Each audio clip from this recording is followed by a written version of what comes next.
Hey guys, welcome to part 4 of this Blender tutorial where we are modeling this lemon squeezer. In this part, we'll add these holes over here. If you haven't seen the earlier parts, make sure to check them out. So without wasting any time, let's get started.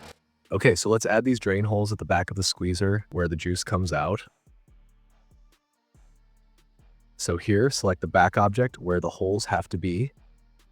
Switch to wireframe mode. Over here somewhere, we have to add those holes. Now select these vertices. Make sure you select both back and front vertices.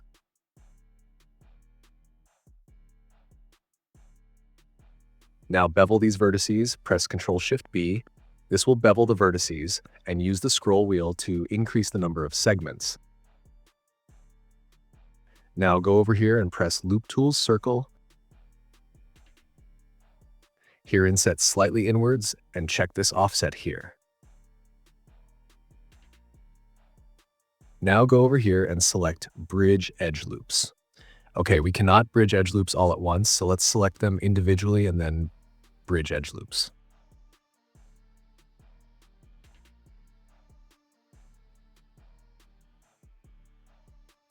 Now select these vertices and join them this way here.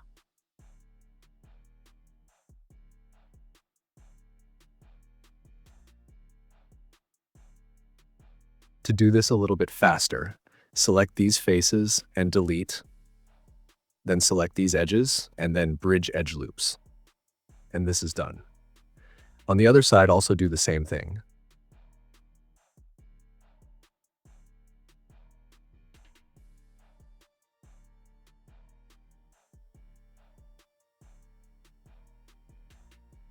Now select all these sharp edges for every hole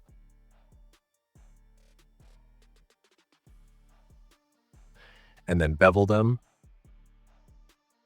And here make shape complete 1.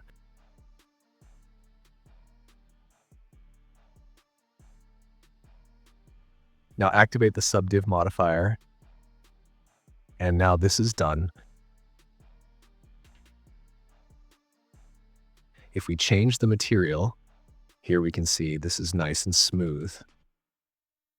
All right, so we are done with this part and we've added these holes perfectly. So don't forget to like, share, and subscribe and leave your comments and feedback below. Thanks for watching, and I'll see you in the next part.